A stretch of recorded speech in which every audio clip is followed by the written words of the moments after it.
It is crazy that our society is based on a string of lies over a mile long. I mean, it is wild, seriously wild. And if you really want to know how deep the lies go and how many of them there actually are, you need to travel.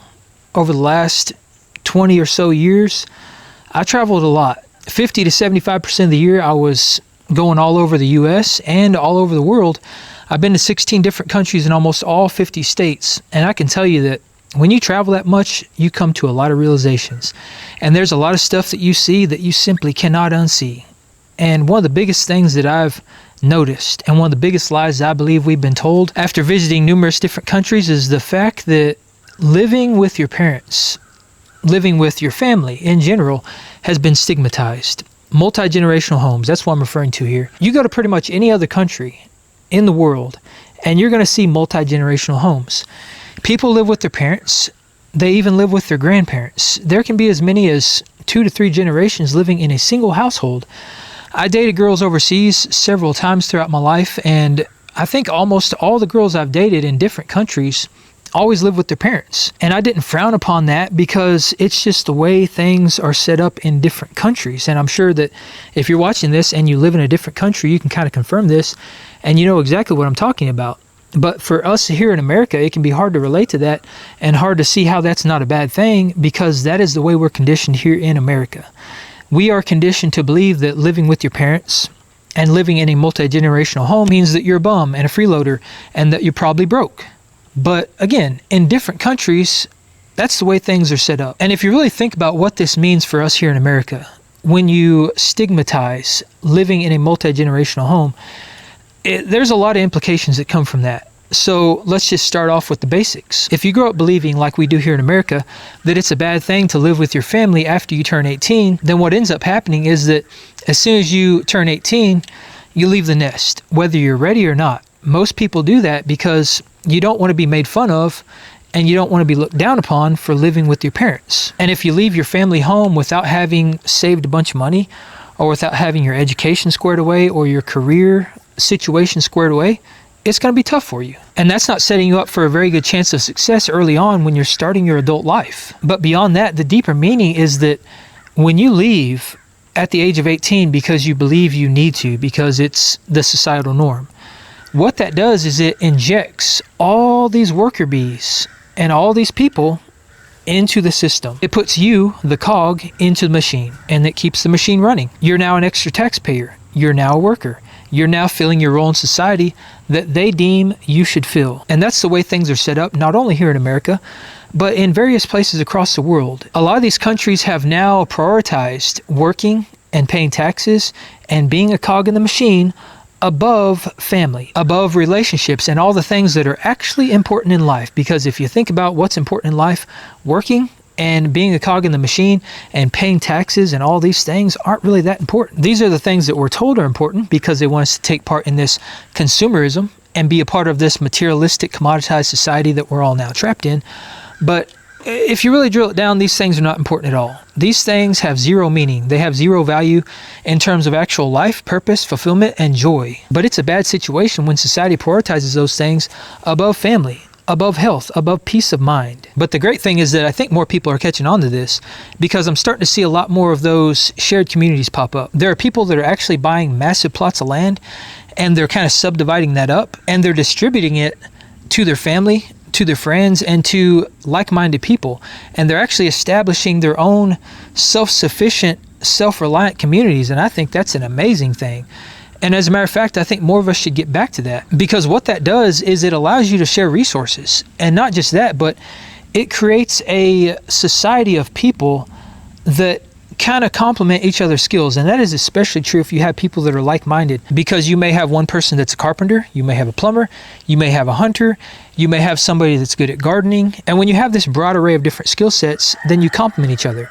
You begin to have a functioning, very efficient society, and that's exactly what's happening with these people that are creating these communities of like-minded people. That is something that we should all be actively working towards, in my opinion, because when you have that, then you don't have to rely on only yourself. And I think that's very important in today's economy because it is pretty tough to get by. The price of everything's going up, wages haven't increased, and that makes it very hard for the average person to get by. But when the idea of living with your family and living with your parents and having multi-generational households has been stigmatized, and we believe that's a bad thing, then the only options that we believe we have are to either struggle and suffer or to give up and basically be homeless. And I think that's where a lot of people are kind of falling because they believe that maybe there's no other option. And I believe it's this way by design. I think that they have programmed us to believe that multi-generational homes are a bad thing and that you shouldn't live with your parents because they want to keep us in the machine. Because everything is set up to have a society of working class citizens so that we can fill our little role